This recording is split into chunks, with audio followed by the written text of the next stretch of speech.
مجھے بھی جاگنا پڑتا، انتظار کرنا پڑتا، تو حضور کھڑے ہو جاتے، تو میں سوچتی کہ اب تو اتنا وقت ہو گیا ہے کہ شاید آج حضور ساری رات رکوع نہ کر. اور سینے اطہر سے اس طرح آواز آتی جیسے ہنڈیا کھولتی ہے، اور چشمہ مبارک برسنے لگتی، تو ریش مبارک ساری تر ہو کر پھر ریش اقدس سے سینے اطہر پہ قطرے ٹپکتے. پھر آپ رکوع میں جاتے، اور پھر میں سمجھتی کہ باقی رات آپ رکوع میں گزار دیں گے. پھر آپ سجدے میں جاتے تو یہ خیال ہوتا کہ اب سجدے سے اٹھنا نہیں گوارا. تو یوں جب فجر ہوتی تو قدوم ہائے اقدس متورم ہو چکے ہوتے، سوج چکے ہوتے.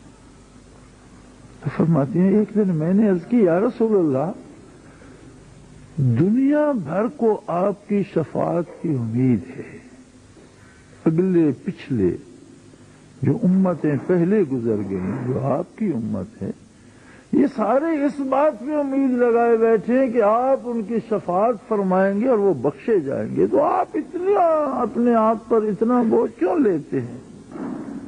فرماتے ہیں حضور مسکرائے اور فرمایا افلا اکون عبدا شکورا، کیا اس اعزاز کا میں شکر نہ ادا کرتا رہوں؟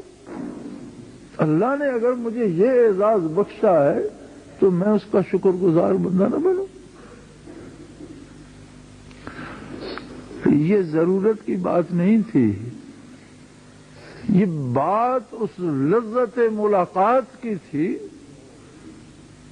من ذوق حضوری طول دادم داستان را، جب بات اللہ سے چھڑ گئی، جمال الہی سامنے ہے، رسول رب کھڑا ہے، اب وہ جمال کو بھی آنکھوں میں سینے میں اتار رہا ہے، باتیں بھی کیے جا رہا ہے، تجلیات بھی برس، وہ ایک جو عجب چیز ہے لذت آشنائی، دو عالم سے کرتی ہے بھائی میرے.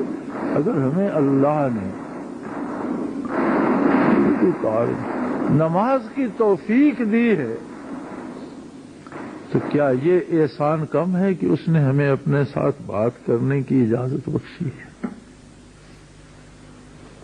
اب اس میں ہماری دکانداری کا کیا تعلق اور اس میں ہماری بیماری کا کیا تعلق؟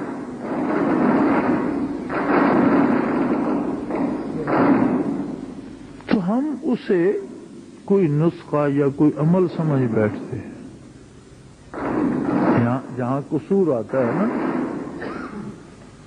ارے یار تجھ میں بھی کوئی شیطان گھس گیا، اسے یہ باتیں پسند نہیں نہ آتی. شیطان کی پوری کوشش ہوتی ہے کہ بندہ بے شک عبادت کرے لیکن اللہ سے دوستی نہ کرے، اسے اپنا نہ بنائے، خود اس کا نہ ہو جائے. پھر اسے بھی پتہ ہے کہ یہ رکوع و سجود اٹھک بیٹھک کرتا رہے. یہی وتیرہ جو آج کل اقوام مغرب کا ہمارے ساتھ ہے کہ نام تو اپنا دین محمد ہی رکھو لیکن زندگی اس طرح گزارو جس طرح ہم کہتے ہیں. ہمیں تمہاری مسلمانی پہ کوئی اعتراض نہیں، کہو ہم مسلمان ہیں، نام غلام محمد، دین محمد، نور محمد رکھو، کوئی اعتراض نہیں، لیکن ہمارے ساتھ مل کر شرابیں پیو، خنزیر کھاؤ، ورنہ ہو کر ناچو گاؤ.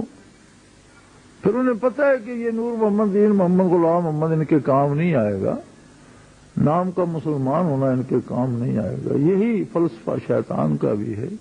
وہ اس بات سے نہیں روکتا کہ نام ایسا نہ رکھو، کردار پہ آتا، اور کردار میں سے سب سے زیادہ زور اس بات پہ لگاتا ہے کہ کوئی بندہ اللہ سے دوستی نہ کر پائے، کیونکہ اس پہ اس کا بس نہیں چلتا. وہ کریم نے ازل سے کہہ دیا ہے، جب یہ مکالمہ ہوا تھا نا کہ تو نے سجدہ کیوں نہیں کیا، بھائی کہا انا خیر منہ خلقتنی من نار وخلقتہ من طین، میں اس سے بہت بہتر ہوں، مجھے تو نے پیدا کیا آگ سے، آگ تو بڑی اعلیٰ شے، صاف شفاف، اور یہ کیچڑ مٹی سے بنا. رد ہو گیا، راندہ بارگاہ ہو گیا. تو کہنے لگا کہ اللہ جس کے لیے تو نے مجھے مردود قرار دیا ہے یہ میری پوجا کریں گے، تیری عبادت نہیں کریں گے.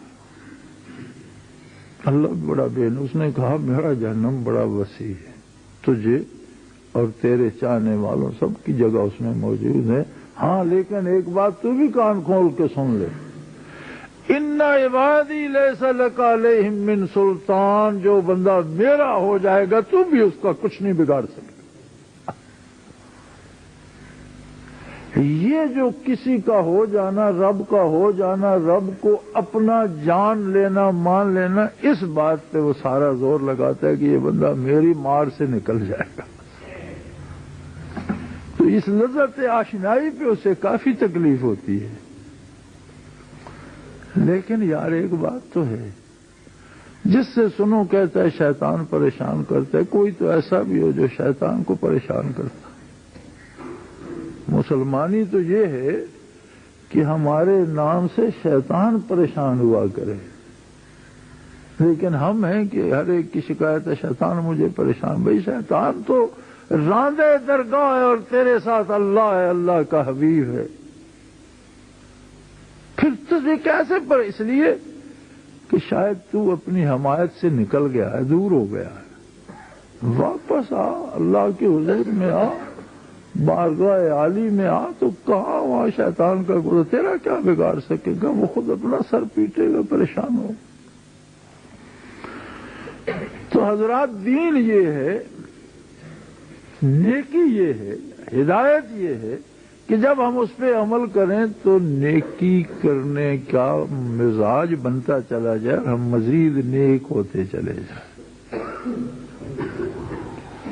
اور کسی کام کے کرنے سے مزاج نہیں بدلتا تو وہ نیکی نہیں ہے، وہ رسم ہے، رواج ہے، اس میں روح نہیں ہے، یا وہ سرے سے دین ہے ہی نہیں۔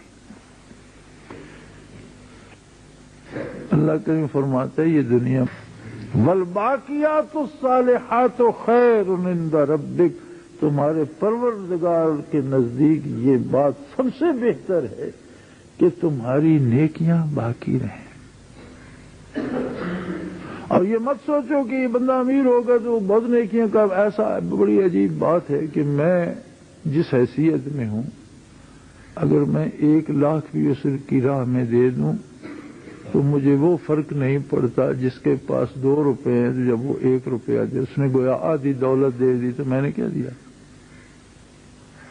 غریبی امیری اس کے ہاں فرق نہیں ڈالتی۔ ایک آدمی کے پاس 3 لقمے، وہ ایک اللہ کی راہ میں دے دیتے تو کروڑ پتی 1 کروڑ دیتے، اس کروڑ سے اسے وہ لقمہ زیادہ عزیز ہے جو کسی بے بس نے، فقیر نے، محتاج نے اپنا کاٹ کے دے دیا۔ غریبی امیری سے اس کے تعلق میں فرق نہیں آتا، چونکہ اس کے لیے غریب امیر فقیر سارے بندے ہیں، اور غریبی امیری فقیری وہ خود بانٹتا ہے، اسے پتا ہے اسے میں نے یہاں رکھا اسے وہاں رکھا۔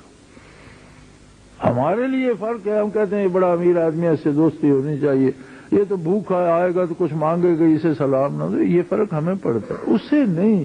فقیر بھی اس کے اپنے، امیر بھی اس کے اپنے، حکمران بھی اس کے اپنے، اور رعیتیں بھی اس کی اپنی، ہر چیز اس کی اپنی ہے، اور اس کا اپنا ایک ٹائم ٹیبل ہے، اور اس پہ عمل ہوتا رہتا ہے۔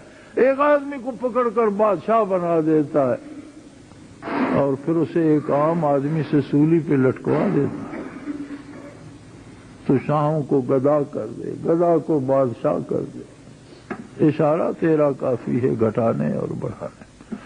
فرمایا ان چیزوں سے میری محبت کو نہ تولو، محبت تو ایک لازوال رشتہ ہے، غریب ہوگا تو بھی رہے گی، فقیر ہوگا تو بھی رہے گی، امیر ہو جائے گا تو بھی رہے گی، اور جب تم آؤ گے میرے پاس تو تمہارے ساتھ میری محبت ہوگی، تمہارے دائیں بائیں میری محبتیں ہوں گی، میری چاہتیں ہوں گی۔ فرمایا مجھے یہ بات پسند ہے، مجھے یہ بات اچھی لگتی ہے کہ جب تم میرے پاس آؤ، تم دنیا میں فقیر تھے لیکن دنیا میں تو دنیا کا سکہ چلتا، یہ ملک اور ہے، یہ وطن اور ہے، یہاں محبت الہی کا سکہ چلتا ہے، یہاں وہی کروڑ پتی ہے جس نے کروڑوں گنا محبتیں جیتنی، اور وہی مفلس ہے جس کے پاس محبت کا سکہ نہیں۔ تو میری عبادات کو دنیوی معاملات میں نہ تولو، بلکہ یہ دیکھو کہ تمہارے ساتھ کتنی چاہتیں ہوں، کتنی محبتیں ہوں، کتنی الفتیں ہوں۔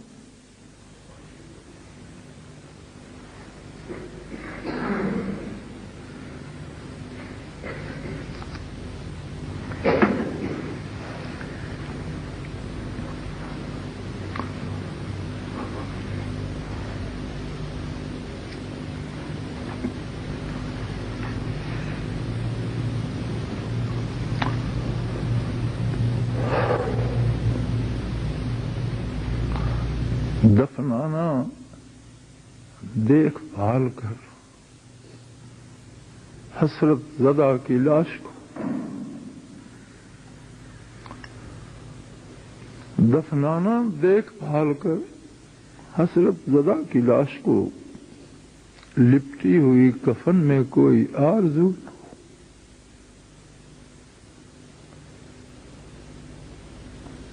یہ سرمایہ ہے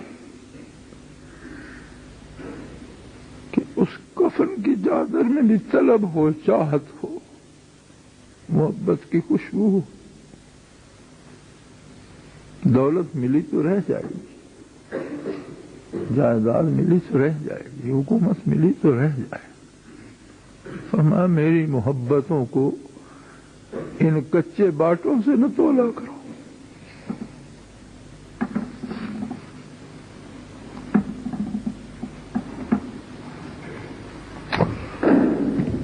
بس کرو یار۔ آخر دعوانا الحمدللہ رب العالمین۔